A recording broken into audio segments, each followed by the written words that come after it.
El siguiente mensaje es una presentación del ministerio Tiempo de la Gloria de Dios.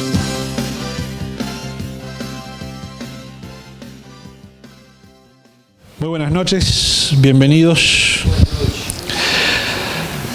Un buen día estaba el apóstol Pablo en Atenas predicando. Y en Atenas ustedes saben que había un supermercado de dioses. Era como el Sodimac. ¿Viste que en Sodimac hay de todo? Bueno, debo tener que editar esta parte después porque no nos pagan. Pero entonces vos ibas al Sodimac de dioses que había en Atenas y había un dios para cada cosa. Y como los griegos eran muy precavidos, no querían meter la pata, tenían un altar que decía al dios no conocido, no tenían nada arriba. Por las dudas, no debe ser que haya algún dios por ahí que no nos dimos cuenta y no le estamos rindiendo culto y se complica. Entonces Pablo, que no era ni lento ni perezoso, dice: yo les vengo a hablar de del que ustedes no conocen. Y les dice: el Dios que hizo el mundo y todas las cosas que en él hay, siendo Señor del cielo y de la tierra, no habita en templos hechos por manos humanas, ni es honrado por manos de hombres como si necesitase de algo, pues Él es quien da a todos vida y aliento y todas las cosas. Él es quien da a todos vida, aliento y todas las cosas. Ese Dios es el que hoy te dio vida, te dio aliento y te ha dado todas las cosas para que puedas estar acá en esta noche. ¿Cuántos dicen amén? Denle un aplauso al Señor por eso. Aleluya. Gracias, Señor. No sé si se dieron cuenta, pero de principio a fin en esta reunión hay un concepto sobre el cual queremos girar, que es sobrenatural. Tenemos un Dios sobrenatural. Y yo no sé ustedes, pero yo estoy un poquito podrido de vivir una vida natural, ordinaria. Yo quiero vivir lo sobrenatural que Dios tiene para mí. Y quiero vivir en lo extraordinario que Dios tiene para mí. Y siento que durante muchos años me he conformado con lo bueno, pero Dios tiene algo más que bueno para mi vida. Y también es así para la vida de ustedes. Dios tiene algo bueno, pero también tiene algo mucho mejor. Y te has conformado a vivir con lo bueno de Dios y te has perdido de lo sobrenatural que Dios tiene para tu vida. Pero nosotros creemos que en esta noche, hoy va a haber un quiebre, va a haber un cambio y vamos a empezar a caminar como nunca antes en lo sobrenatural, los varones de esta casa. ¿Cuántos dicen amén? ¿Cuántos vinieron creyendo en eso? Y si no viniste creyendo en eso, empezá a creerlo a partir de este momento. Vamos a orar. Señor, te damos gracias en el nombre de Jesús por estar en tu casa. En este momento, Señor, nos disponemos a escuchar tu palabra. Dejamos de lado, Padre, todo lo que haya pasado en el día, las cargas, las preocupaciones, las ponemos delante de tu presencia y queremos dejar nuestro corazón y nuestra alma libres, limpias, Señor, livianas, para poder recibir tu palabra. Señor, queremos que tu palabra en esta noche sea una semilla plantada en nuestros corazones, que traiga abundante fruto y que cambie nuestras vidas. Señor, hoy queremos declarar que solamente habrá palabra de ti en esta noche. Señor, resistimos toda palabra de hombre, todo pensamiento humano, toda doctrina humana en el nombre de Jesús y te pedimos que fluya tu Espíritu Santo a través de tu palabra en nuestras vidas, Señor. En el nombre de Jesús, amén. Amén. Y amén. ¿Cuántos trajeron Biblia? Amén. Están todos sacando los celulares, sirve también. Abra la app del celular, tenga la mano, así usted también lee la palabra ahí. Y si no trajo la Biblia y trajo el celular, levante el celular, no importa lo que haya traído. Levántelo y diga conmigo: Señor, estoy pronto para que tu palabra me cambie la vida. En el nombre de Jesús. Amén. Nahum 1.3, Edel, ¿qué dice Nahum 1.3? Jehová es tardo para la ira y grande en poder, y no tendrá por inocente al culpable. Jehová marcha en la tempestad y el torbellino, y las nubes son el polvo de sus pies. Jehová marcha en la tempestad y en el torbellino. En la Biblia, cada vez que ustedes encuentren tempestad, torbellino, un huracán, un evento climático de esas características, siempre la Biblia utiliza eso como una teofanía, es decir, como un momento donde Dios aparece. Dios se muestra en el huracán, en la tormenta, en los truenos, en los relámpagos, ¿sí? Entonces, yo lo que quiero decirte en esta noche es que lo sobrenatural de Dios está en el ojo del huracán. Lo sobrenatural de Dios está adentro del huracán. Desde afuera no se percibe lo sobrenatural de Dios. Hay que entrar en el huracán, hay que entrar en el ojo del huracán para poder ver lo sobrenatural. Y hay dos tipos de personas: las personas que miran el huracán de lejos y las que se animan a entrar.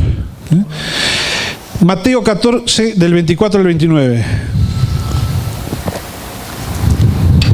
Y ya la barca estaba en medio del mar, azotada por las dos olas, porque el viento era contrario. Mas la cuarta vigilia de la noche, Jesús vino a ellos andando sobre el mar.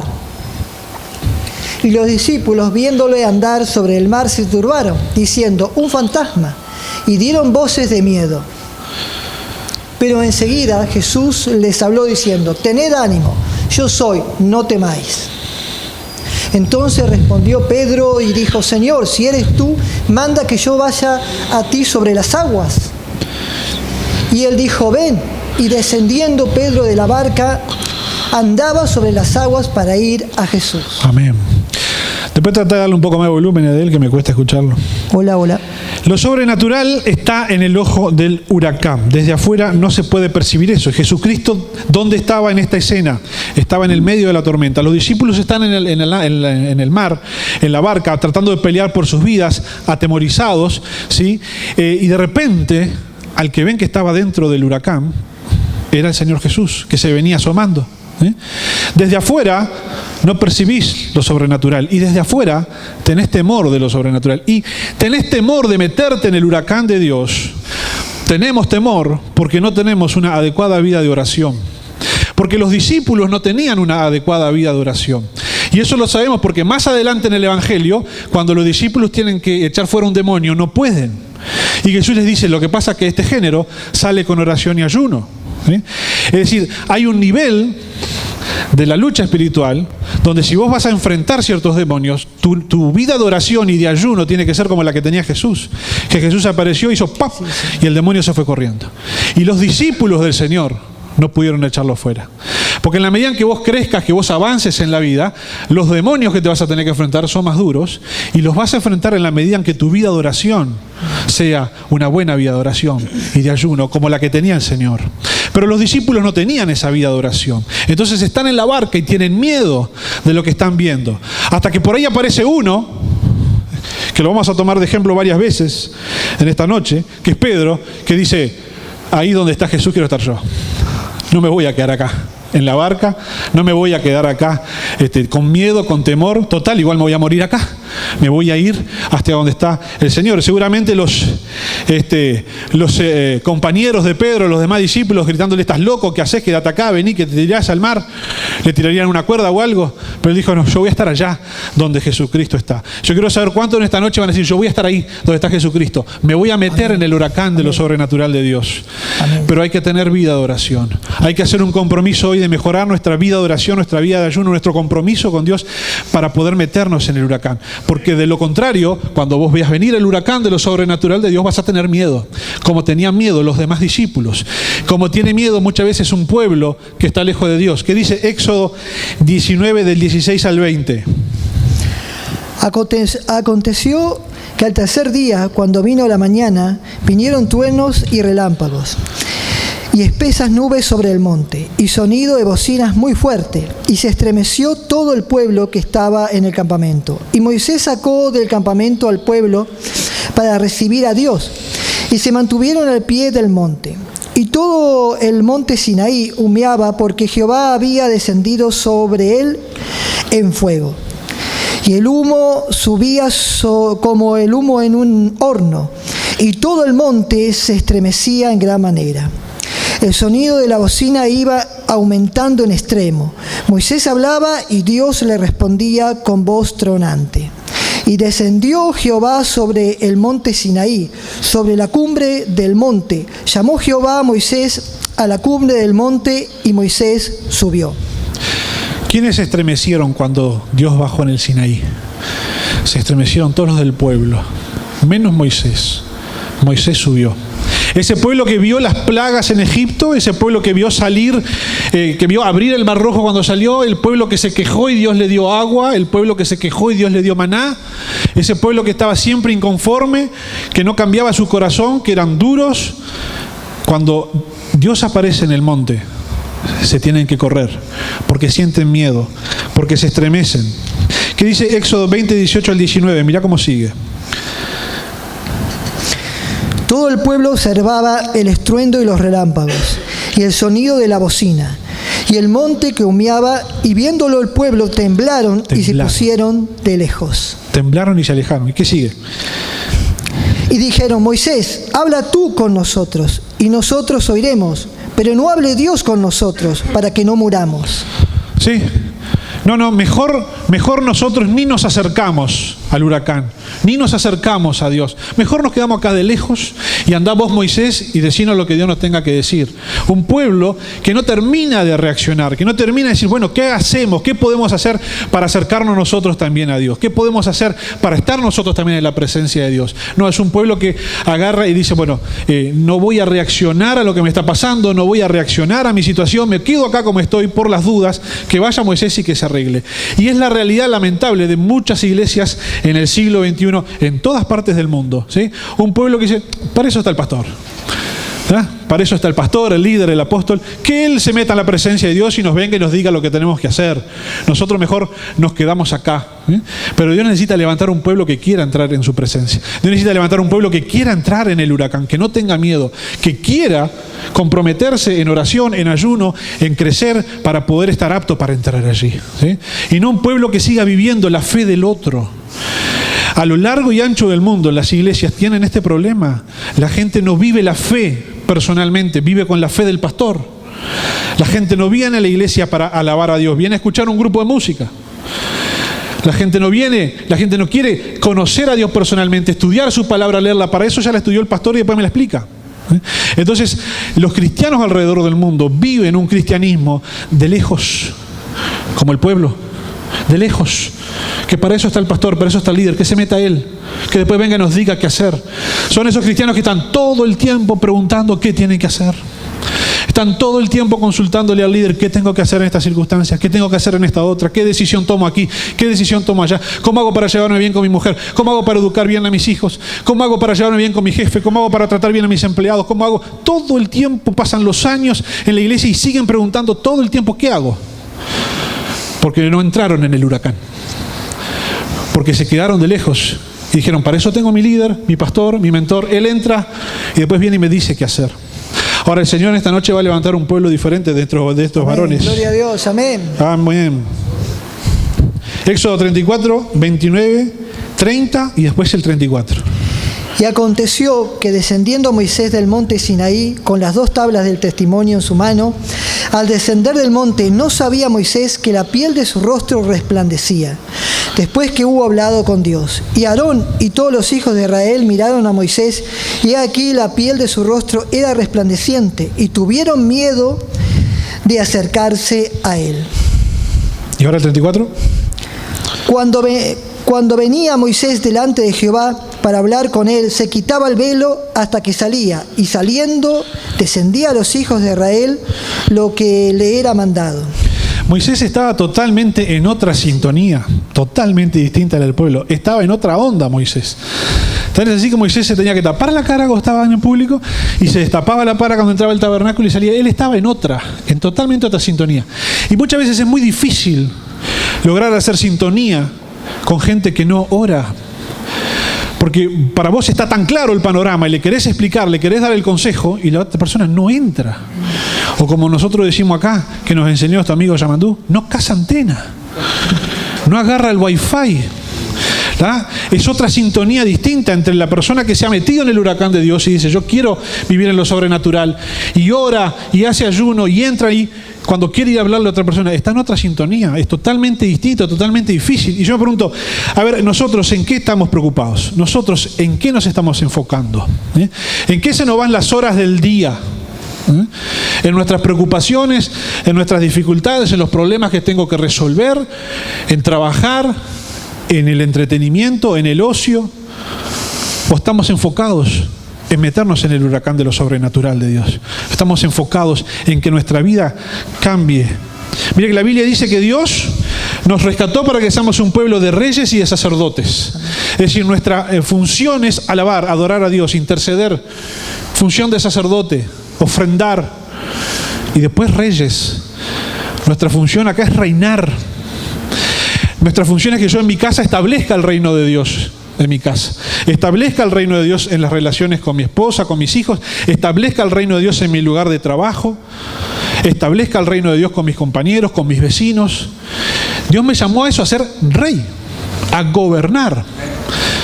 Entonces, yo me pregunto, si Jesucristo viene un día a casa y toma mi lugar, ¿cómo trataría Él a mi esposa? ¿Cómo trataría Él con mis hijas? ¿Cómo resolvería los conflictos? Y lo trato de imaginármelo a ver si yo lo haría igual.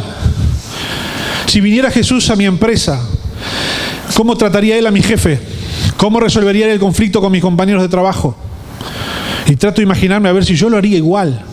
Porque haciéndolo igual que como lo haría Él, estaría yo estableciendo el reino de Dios en ese lugar. Yo tengo que hacerme la imaginación que Dios viniese a mi empresa. Imagínense que yo fuese empresario y yo me pregunte si Él manejara la empresa igual de como la manejo yo.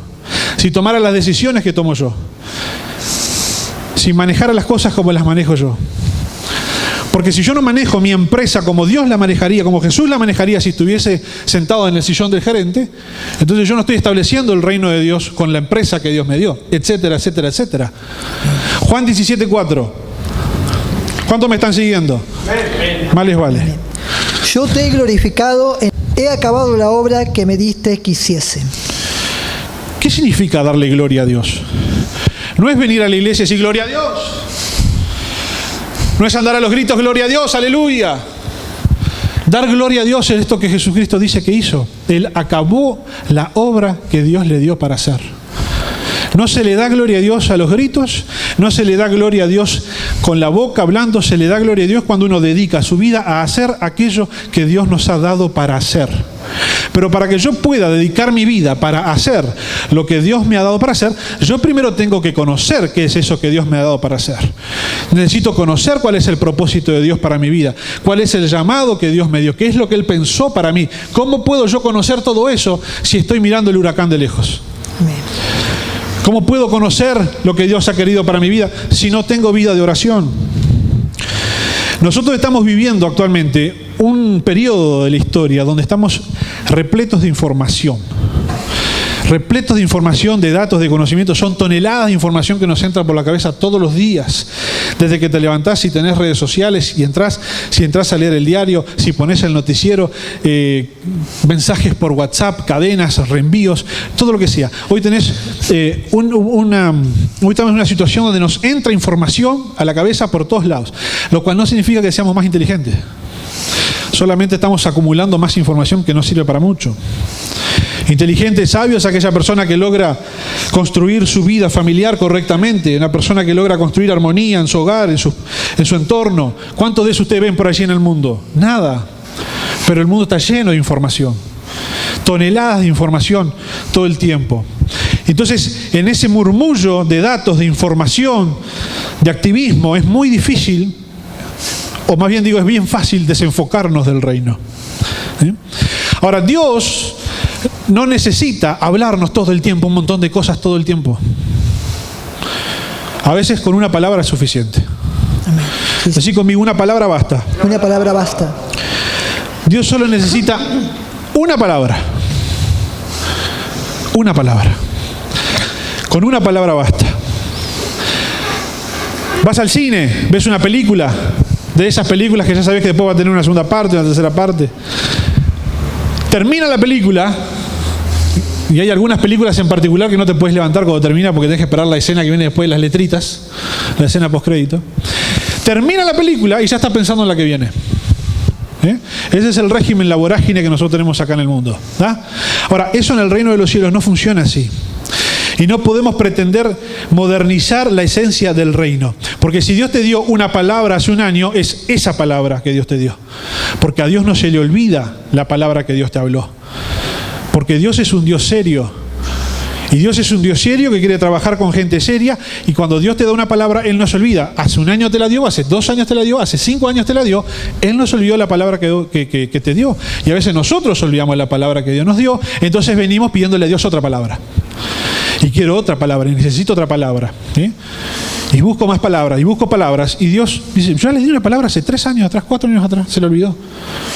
Recibió la palabra, no la atesoró, no se preparó para recibir lo que Dios tenía prometido. El tiempo pasa, y como yo estoy acostumbrado a recibir información todo el tiempo, eso empieza a ocupar lugar y desplaza la palabra que Dios me dio para mi vida. Mateo 8, versículo 8 y el versículo 10. Respondió el centurión y dijo: Señor, no soy digno de que entres bajo mi techo, solamente di la palabra y mi criada sanará. Al oírlo, Jesús se maravilló y dijo a los que le seguían: de cierto os digo, que ni aún en Israel he hallado tanta fe. Miren acá el ejemplo del centurión. Se acercó a Jesús y le pidió que diga una palabra. Dicen los que saben que cuando Jesucristo predicaba 5 horas. Allá iba al monte, se sentaba, bla, eran 4 o 5 horas de predica. Así que usted imagínate que Jesús está ahí rodeado de una multitud de gente que lo viene escuchando 4 o 5 horas por día, todos los días. Son horas y horas de palabra, días y días de palabra, ¿sí? Y no encontró en ninguna de esa multitud la fe de este centurión, que apareció y dijo: Señor, una palabra dame.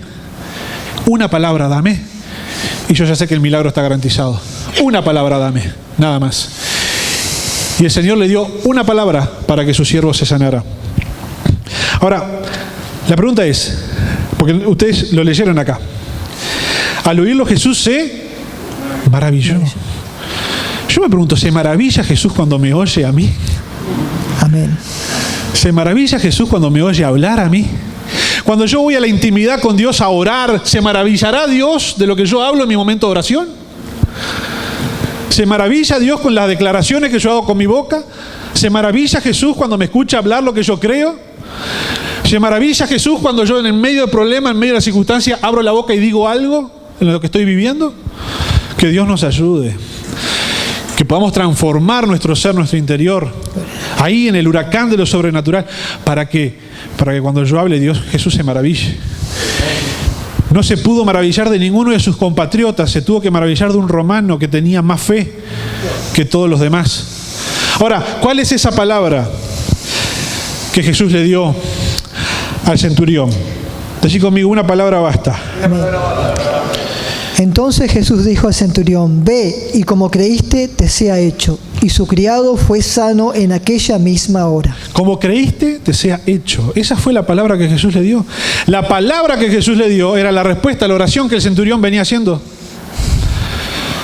La palabra que el Señor le dio era la respuesta a la oración que el centurión ya venía haciendo. Entonces, qué vínculo tremendo que hay entre una palabra que Dios nos pueda dar para cambiar nuestras vidas y nuestra vida de oración. ¿Y qué es lo que nosotros le estamos pidiendo? Ahora, esa misma realidad que vivió Jesús allí con el centurión es la que se vive también hoy en día en la iglesia. Porque tenemos gente, años en la iglesia, años de recibir información tras información, sermones tras sermones. Digamos, básicamente en una iglesia como la nuestra, usted escucha 100 sermones por año. ¿Está? Hay 50 domingos, más los de los miércoles, más si usted se conecta a una casa de paz, etc. Usted no recibe menos de 100 sermones por año. Entonces, tenemos gente que recibe sermones, recibe información, recibe palabra profética porque uno viene, le dice, le da, y tienen una ensalada de palabras en la mente, pero no tienen fe. Para nada. Lo mismo que la multitud que estaba alrededor de Jesucristo. Palabra, 3 toneladas tenían. Fe, 0. Son los que están esperando a ver si el próximo culto, el próximo domingo, Dios me toca y hace algo para ver si salgo adelante. Para ver si saco la cabeza para arriba del cieno. Para ver si dejo de remar en dulce de leche de una buena vez. Decí conmigo: una palabra basta. Una palabra basta. Amén. Gloria a Dios. Dije que íbamos a hablar de Pedro hoy, ¿no? Lucas 5:5. Respondiendo Simón, le dijo: Maestro, toda la noche hemos estado trabajando y nada hemos pescado, mas en tu palabra echaré la red. Vos andá pensando ya mientras vos hablo en aquella palabra que el Señor te dio. En aquel llamado que vos sabés que el Señor te dio, en las promesas que Dios te dio, en los dones que Dios te dio y que por ahí quedaron apagados. ¿Qué pasó? ¿Por qué retrocediste? Bueno, andá pensando. Andá pensando en aquella palabra que Dios te dio, que todavía estás esperando que se cumpla. Andá pensando. Jesucristo acá en esta escena de la pesca milagrosa le pide a Pedro algo inaudito. Nunca antes alguien había pedido algo tan absurdo como lo que pide Jesús acá en este episodio.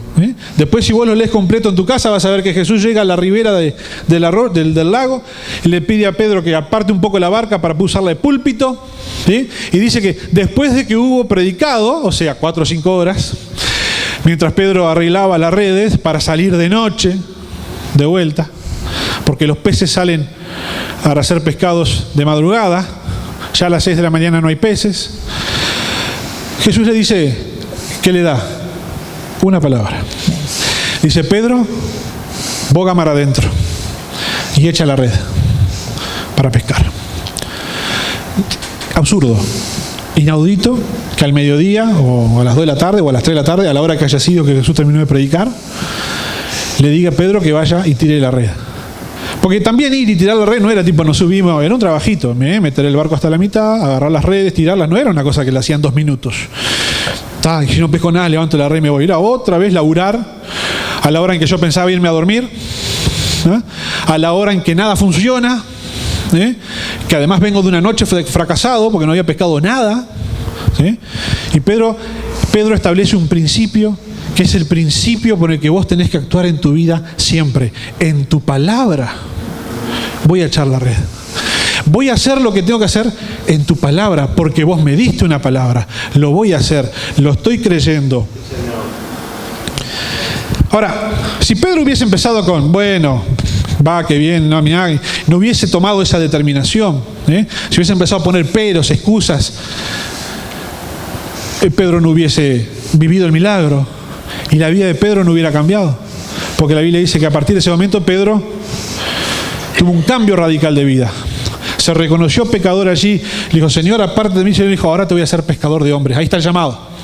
Ahora vas a tener un propósito distinto. ¿Está? Y a partir de ese momento la vida de Pedro cambió. Ahora, si Pedro se hubiera empezado con excusas, con que sí, que no, ahí la vida de Pedro no cambiaba. 3 años después Jesús moría en la cruz, toda la iglesia. No nos hubiéramos enterado que existía un tipo llamado Pedro. No nos hubiéramos enterado. ¿Sí? ¿Y qué pasa en nuestras vidas cuando Dios nos trae una palabra, cuando Dios nos hizo un llamado, cuando Dios habló en nuestras vidas y nosotros lo dejamos dormir eso? ¿Sí? Y después nos preguntamos, Señor, ¿por qué mi vida no cambió? Mateo 5:36. Pero Jesús, luego que oyó lo que se decía, dijo al principal de la sinagoga, no temas, cree solamente. La historia de Jairo y la hija que se le estaba muriendo. Usted conoce la historia. Amén. Jairo, un principal de la sinagoga, la hija se le está muriendo, va a buscar a Jesús, le dice, Jesús, mi hija se está muriendo. Jesús dice, ¿cómo no? Vamos para su casa. Mientras están yendo para su casa, Jesús está con una multitud de gente, ¿no? Que lo tocan, lo aprietan, va Jesús, está tratando de ir como puede. Y de repente una mujer que no podía acercarse a la multitud porque tenía una enfermedad donde tenía continuas hemorragias, la Biblia dice que ella pensó dentro mío, si yo solo toco el manto, me sano. Se acerca, como puede, hace y se va. Y Jesucristo para y dice, ¡epa! Me acaban de tocar. Y los discípulos le dicen, pará, nos estás descansando, te están tocando todo. No, dice, me están tocando todos, pero acá entre todos ustedes que me están tocando, hay una persona que me tocó con fe y poder salió de mí y la sané.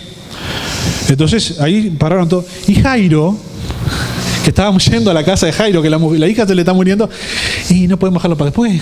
Eso no lo resolvemos otro día. Se me está muriendo la nena. Apurate. ¿Por qué se frena? No lo dijo, pero no puedo imaginar que se lo pudo haber pensado, ¿no? Allá aparece la mujer, dice temblando, porque claro, lo que hizo no estaba permitido, ¿no? Un miedo bárbaro. Fui yo, cuenta toda la historia. Jesús le dice, muy bien, tu fe te ha salvado, hija, felicitaciones, gracias por el testimonio, Dios te bendiga. Y Jairo esperando, ¿y cuándo va a terminar de recoger testimonio? Me quiero ir para casa, que se me está muriendo la nena. Muy bien, bueno, seguimos muchachos, seguimos. Y cuando están siguiendo viene uno y le dice a Jairo, ¿está Jairo? No jodas más, se murió. Entonces en ese momento donde Jairo está con la mente que le explota, porque tiene la hija que se le está muriendo, Jesús que está demorando, ¿tá? Y el tipo que viene a decirle que la hija ya se le murió. Es decir, ustedes imagínense en el cúmulo de negatividad sobre la mente de este tipo, Jesucristo oyó la noticia que le dieron a Jairo, se dirige a él y le da una palabra. Le dice, no temas, cree solamente. Y esto a mí me habla de la misericordia de Jesús. Porque en el momento justo, en el momento adecuado, donde la mente de Jairo estaba para explotar y revirarse para cualquier lado, Jesús llega y le da una palabra y le dice, a tiempo llega, no temas, cree solamente. No hagas caso a lo que te están diciendo. No hagas caso a tus propios pensamientos, no hagas caso a las noticias que te llegan, solamente hacele caso a esta palabra que te voy a dar. No temas, cree solamente. No temas, solo creer. Entonces, Jesucristo ataca todo ese cúmulo de información que estaba atentando contra la mente de Jairo y le trae una palabra. ¿Sabes por qué? Porque con una palabra basta. Decilo conmigo. Una palabra basta. Una palabra basta. Entonces, vamos a entrar en esta noche en la presencia del Señor, después de esto que hemos compartido. Vamos a comprometernos delante del Señor y decir, Señor, yo quiero entrar en el huracán de lo sobrenatural. Ya no lo voy a ver de lejos, como lo vengo viendo hasta ahora. Ahora me voy a comprometer. Ahora mi vida de oración va a cambiar, mi vida de ayuno va a cambiar, porque yo me tengo que meter ahí en lo sobrenatural. Yo me tengo que meter ahí en el ojo del huracán. Yo quiero empezar a vivir la vida. Yo me miro a mí mismo. Me he tomado tiempo para pensar en mí mismo. He tenido días libres. Para pensar, ¿esta vida que estoy viviendo es lo sobrenatural que Dios tenía para mí? Y si bien yo estoy agradecido a Dios por todo lo que Él me ha dado, miren que yo estoy agradecido por todo lo que Dios me dio. Ustedes saben que Dios me ha dado una preciosa familia, unas bellas hijas, tengo un buen trabajo, tengo una casa, tengo una iglesia preciosa. O sea, ustedes, ríanse. Gracias. Pero yo no me puedo conformar con eso. Yo estaba en la presencia del Señor y estoy diciéndole, yo sé que hay más y yo me lo estoy perdiendo porque no me estoy comprometiendo. Porque yo no puedo aceptar que esto que yo vivo es lo sobrenatural que Dios tenía para mí. Es poco. No es porque sea ambicioso, no que yo quiera tener 3 casas y 15 autos, porque si ustedes piensan que predicamos esto para tener 3 o 4 bienes materiales más, estamos equivocados. ¿No? Ese tipo de mentalidad no entra en esta prédica. Yo lo que quiero es glorificar a Dios con mi vida. Y glorifico a Dios con mi vida si hago lo que Él me ha mandado a hacer. Y necesito saber qué es lo que Él quiere que yo haga todo el tiempo, todos los días. Para eso yo tengo que estar en el ojo de la tormenta. De afuera no lo puedo percibir. De afuera del huracán no lo puedo percibir. Entonces, mi oración ha sido en todos estos días, ya está. Esta no es la vida sobrenatural que Dios tiene para mí. Es una buena vida, Dios me ha bendecido, yo le doy gloria a Dios por eso, pero yo no me puedo quedar conforme con esto. El día que yo me quedo conforme con esto que logré hasta hoy, empiezo a retroceder. Yo ahora tengo que recordar las palabras que Dios me trajo, las anoté, las grabé, repasarlas y sobre todo prepararme para poder recibirlas. Porque uno tiene que prepararse para recibir aquello que Dios le ha hablado. Porque si Dios nos diera las cosas que nos ha prometido sin estar nosotros preparados, nos puede llegar a arruinar. Yo he conocido gente que Dios le ha prometido el negocio, el $1.000.000. Después tienen 10 de deudas. Yo ya vi eso. ¿Por qué? Porque nunca se prepararon. No, vos no, si nunca recibiste $1.000.000.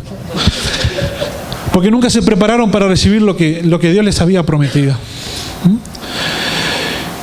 Entonces el tiempo está pasando y no nos estamos preparando para recibir lo que Dios nos ha prometido. Pero no necesito una palabra tras otra, no necesito volver a pedir otra palabra al Señor, no, las que Él ya me dio, las promesas que ya te dio, el llamado que Dios ya te dio, aquellas que anotaste hace unos cuantos años y que todavía no se cumplieron, que te pensás que Dios se olvidó, que te pensás que no eran, que te pensás que te equivocaste, que se equivocó el que te la dio. Dios es un Dios serio. Amén. ¿O pensás que Dios estaba jugando contigo? Dios dio la palabra y no se olvidó. Amén. Todo lo que Dios te prometió este año se va a cumplir. Y lo que te prometió el año pasado, sí, Señor. Amén, se va a cumplir. Y lo que te prometió hace 5 años se va a cumplir. Amén. Y lo que te prometió hace 20 se va a cumplir. Dios no se olvida. Gracias, Jesús. Así que hay que dejar ya de estar esperando la próxima palabra, la próxima profecía, el próximo decreto apostólico, el próximo lo que sea. Es la palabra que Dios ya me dio. Amén. Sí, Señor. Lo que nosotros tenemos que hacer es lo que hizo Pedro. ¿Tengo la palabra? En su palabra voy. Ya hace tiempo que tendríamos que haber bogado mar adentro. Hace tiempo que teníamos que haber tirado esa red. Ya hace tiempo que teníamos que haber recogido todos esos peces. Y hace tiempo que nuestra vida tendría que haber cambiado. La palabra nosotros ya la tenemos. Ahora todo está en nuestras manos. Yo te voy a invitar que te pongas de pie porque en esta noche vamos a entrar en la presencia del Señor y vamos a meternos en el huracán del Señor. Ahora este es el momento, ahora este es tuyo. Este momento ahora es tuyo. La pelota ahora está en tu cancha. Este es el momento donde vos te vas a comprometer con Dios, porque a partir de hoy tu vida de oración va a cambiar. A partir de hoy tu vida de ayuno va a cambiar. A partir de hoy tu vida de lectura de la palabra va a cambiar. Porque no hay manera de que vos puedas amar a alguien si no conoces a alguien. Yo amo a mi esposa más que lo que los amo a todos ustedes. No se van a enojar, ¿no? ¿Sí? Bueno, manejate. ¿Y por qué amo a mi esposa más de lo que amo a todos ustedes? Porque la conozco. La conozco porque convivo con ella hace 16 años. Todos los días. Paso más tiempo con mi esposa que el que paso con ustedes. Más me vale. ¿Sí? Y solamente vos podés amar a una persona como mi esposa, como la amo yo, si la conocieras como la amo yo. Decía Leonel Lutiés, si conocieras a María, amarías a María. ¿La escuchaste esa, no? Sí. Y no amamos a Dios lo suficiente porque no lo conocemos lo suficiente, porque no pasamos lo suficiente con Él. Vas a amar más a Dios cuando lo conozcas más. Te puedo asegurar que cuanto más conoces a Dios, más amás a ese ser tan extraordinario. Y cuanto más lo conoces, cuanto más orás, cuanto más ayunás, cuanto más lees su palabra, cuanto más aprovechás las oportunidades de estar en su casa, de buscar a Jesucristo. Te puedo asegurar que te terminás enamorando de Él. Vamos a adorar al Señor. Gracias, Espíritu Santo. Fue una presentación del Ministerio Tiempo de la Gloria de Dios.